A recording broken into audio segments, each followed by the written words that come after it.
The market shoots higher towards 42.10, then continues to press after hours. This is Invest with Jacob.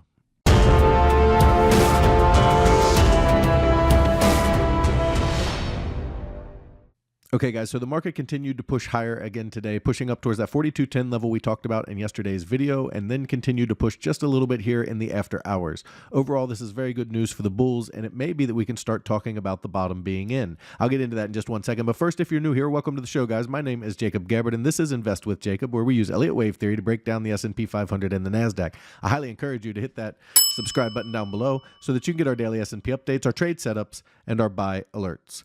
All right, guys, with the market pushing higher today, they have continued to extend this wave 3 or wave A. So let's jump into the chart and take a look. Okay, guys, so here we are on the 1-hour futures chart for the S&P 500, and I've zoomed out here a little bit because I want to give you a little bit of a big picture perspective and view, as well as give you the shorter term targets that we're looking at. So for the big picture, okay, we've grinded up off the lows here from mid-June, and we finally pushed over 4,200, which is this big block of resistance right here. They pushed above that and got a close above it, a daily close, which is pretty important for breaking resistance. So getting that close above resistance is a good start for the bulls. On an anecdotal level, there is a stat that says anytime the market has corrected over 20%, anytime after that it reclaims 50% of its losses, the bottom has been in. I will wait for Elliott Wave to confirm that for me, but that is an interesting stat considering the 50% retrace is the 42.23 level, and we've just poked above that here in the overnights. So a lot of good signs for the bulls that the bottom may be in. I still would like to see this 4-5 complete to give us a 5-wave move off the low, but the bulls are looking pretty strong. The next key level is this 4,300 level. You can see right here, right here, right here, and then over here it rejected many times. So 4,300 is going to be a next big level of resistance. If they can push through that, that would be very strong for the bulls and a really good sign that we have seen the bottom of this market for now. Now, another good sign for the bulls is that they continue to extend this wave 3 or wave A that we've been tracking. And the more they extend it, the more it looks like a wave 3, because wave 3s extend and push higher, and that's not typically a trait of a wave A. And we're reaching the 1618 extension of the smaller AB, which is about the limit for what the A wave can be. So as we extend higher and push higher, that is more good news for the bulls that the bottom may be in, and they continue to press against that. Now, for the short term, our next move up or target up is this 42.30 area, and they've kind of challenged it already a little bit here. That is the 1618 extension of this A, B, or 1-2 down here. So you can see the 1-2, and then the move up, we would hit the 126 or 1618 extension at 42.30. All right, and then after that, it would be 4,300. So the bulls can continue to push and extend this wave, and the more that they extend it, the more likely that it's a wave 3. I do, however, feel we should be seeing a pullback for a number of reasons. Number one, we have extended this wave quite long. Number two, the MACD is well in the overbought territory on the daily, and so we should be able to see a pullback hopefully in the coming days here to give us a wave 4 down so that we can build that 5th wave up and get a lot more confirmation of this bottom being in. Now, if we do get that pullback, okay, we're tracking 2 different levels of pullback. Right now, the primary is the orange count, where we'd pull back to about 40.80, bounce up to 41.57, and then down to about the 40.40 area. These targets have moved up a little bit because of the move up in the market. So anytime the high moves up, then the retrace levels are going to move up as well. They can still take it down to 39.50 and get into this wave 1 area, as diagonals are capable of doing. So we do need to be aware of that. But the standard retrace would take us down towards the 40.40 area.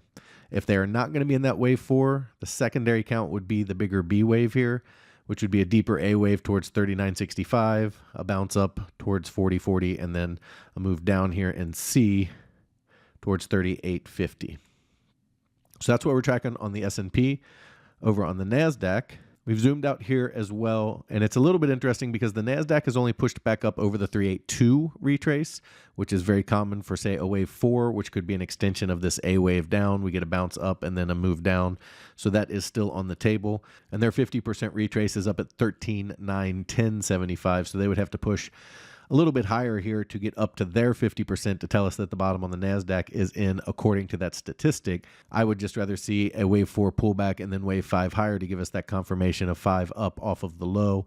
And that would be a lot more dependable, in my opinion, to tell us that the bottom is in. So the next target higher for the NASDAQ is that 13,500 level to 13,600 level. They're just below that now at 13,450, 445. So they can push a little bit higher here. Again, we are expecting a pullback, but they have extended this continuously, which again tells us it's more likely a 3 than an A. And in that case, we would look for a pullback towards the 12,828 area, a bounce up towards 12,230 or 13,233, and then back down towards that 12,546 area to complete that pullback for wave 4, and then a wave 5 higher from there.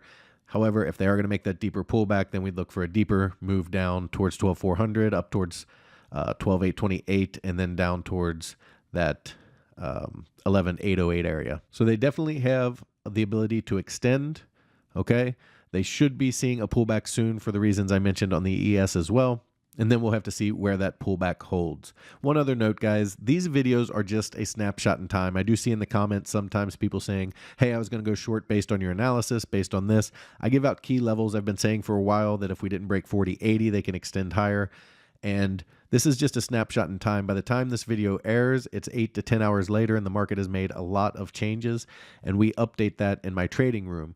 Now, I give live updates in there as well as our trades, and we trade based on what we see in the market. I do these videos based on a snapshot in time. So don't take these as verbatim and try to trade off of what's in these videos, because by the time you see them, the market has changed over several hours and our outlook could have changed as well. So if you want to get those real-time updates, guys, you need to check out investwithjacob.com. There's a link down in the description. Go ahead and click that link and it'll take you right over to the website. Once you get over there, check out our membership plans area. We do have 2 incredible plans, and they both come with a 7-day free trial because I want you to get in there. I want you to make sure you love it, make sure you become part of our trading team, and that it's for you before you ever spend a penny. You can cancel anytime. We have 2 incredible rooms. Our first one is my Invest with Jacob room. In there, you get all of my real-time market updates, all of my buy and sell alerts, as well as all of your Elliott Wave questions answered. We trade the SPY and the QQQ, and we swing trade, which means our trades can last anywhere from a few days to a few months. So we don't trade quite as often as a day trading room does. However, if you are looking for day trading as well as individual stocks, you need to check out PT's Throne Room. In there, you get everything you get in the Invest with Jacob room, as well as individual stocks, day trading, and PT's reduced risk binary method that just crushes the market. He structures trades that get you in very cheap and get big multiples on your money. And it's a very unique style that you kind of have to see to understand, which is another reason we give you that 7-day free trial.